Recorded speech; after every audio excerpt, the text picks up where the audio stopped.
semuanya? Baik, Bu. Bagus sekali ya. Jadi kita sebelum memulai pembelajaran ada baiknya kita berdoa. Berdoa menurut agama dan kepercayaan masing-masing, dipersilahkan. Berdoa selesai. Apakah ada yang tidak hadir hari ini? Semua hadir, Bu. Ya, bagus sekali.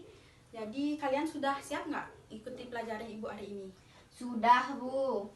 Bagus. Untuk pembelajaran kali ini kita akan mempelajari mengenai sistem ekskresi ya. Baik, kita akan mempelajari sistem ekskresi. Jadi di sistem ekskresi ini ada pun 3 tujuan pembelajaran yang dapat kita capai.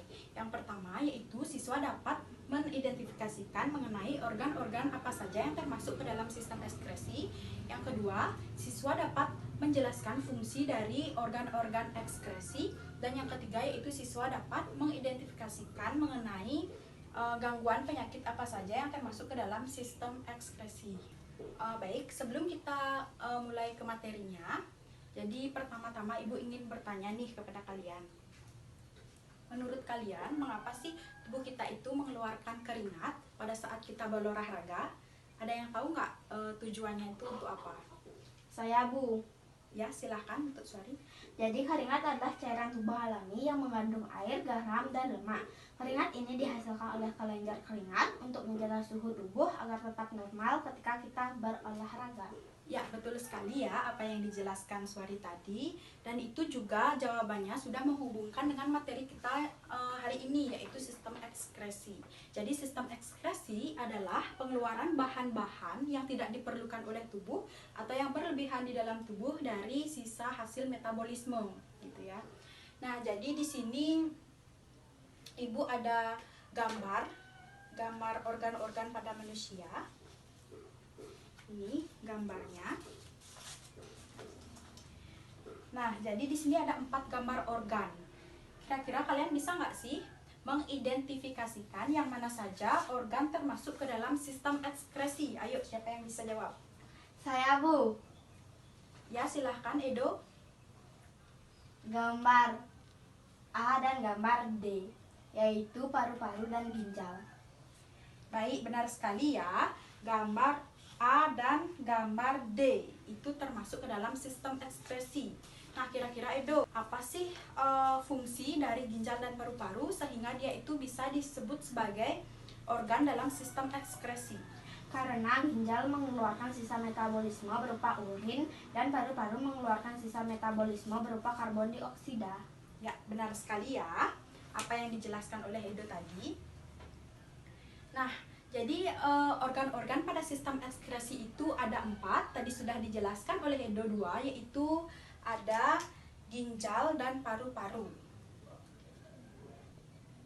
Lalu yang ketiga dan yang keempat itu adalah kulit dan hati. Ya.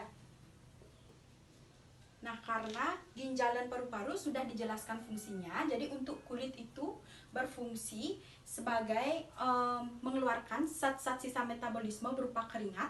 Dan yang keempat itu adalah hati. Hati itu dapat menghasilkan empedu sehingga dia disebut sebagai sistem ekskresi. Ya. Baik, sejauh ini apakah ada yang ingin bertanya? Tidak, Bu. Jadi kalau tidak ada yang ingin bertanya, Ibu minta kepada kalian untuk membentuk kelompok kecil untuk mendiskusikan mengenai proses pembentukan urin. Ya. Jadi Ibu persilahkan.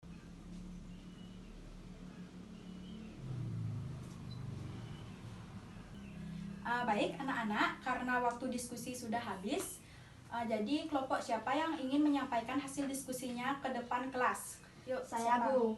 Baik, untuk kelompok 1, Ibu persilahkan untuk maju. Terdapat 3 proses yang terjadi dalam pembentukan urin, yaitu filtrasi, reabsorpsi, dan augmentasi. Filtrasi adalah proses penyaringan zat yang tidak berguna yang dapat menjadi racun. Reabsorpsi adalah proses penyerapan kembali zat yang berguna, dan augmentasi adalah proses pengeluaran zat yang tidak berguna di dalam tubuh. Ya, bagus sekali ya yang dijelaskan oleh kelompok 1 tadi. Itu sudah jelas sekali hasil diskusinya seperti itu ya. Tepuk tangan untuk kelompok 1. Yeay. Ya, silahkan duduk. Nah, jadi itu dia yang dijelaskan oleh kelompok 1 mengenai proses pembentukan urin ya. Jadi untuk selanjutnya kita akan membahas mengenai gangguan penyakit pada sistem ekskresi. Nah, gangguan pada sistem ekskresi itu ada banyak. Misalnya pada ginjal itu terdapat penyakit yang namanya gagal ginjal, diabetes mellitus, itu di ginjal ya. Kalau di kulit itu ada namanya kanker kulit dan juga kurap itu.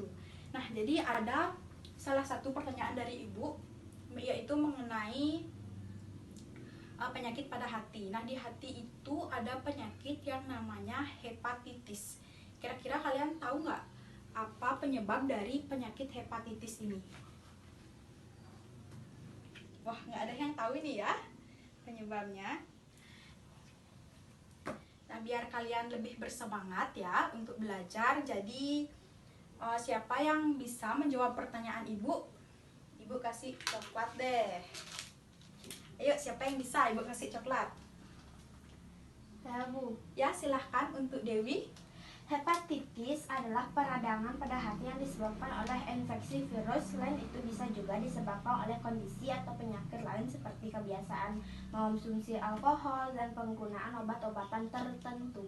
Ya, bagus sekali ya jawabannya dari Dewi. Jadi karena jawaban Dewi sudah benar ya, jadi ibu kasih coklat deh. Terima kasih. Sama-sama. Nah, jadi untuk seluruh materi yang udah kita pelajari hari ini, apakah ada yang belum jelas? Jika ada yang belum jelas, apakah ada yang ingin bertanya? Tidak. Apakah semuanya sudah jelas? Sudah. Baik, terima kasih ya untuk pembelajaran hari ini. Ibu akan simpulkan mengenai sistem ekskresi. Baik anak-anak, sekian pembelajaran kita hari ini. Jadi sebelum kita mengakhiri pembelajaran, ada baiknya kita berdoa agar apa yang kita pelajari tadi itu bermanfaat bagi kita ke depannya. Ya, berdoa menurut agama dan kepercayaan masing-masing dipersilahkan. Berdoa selesai.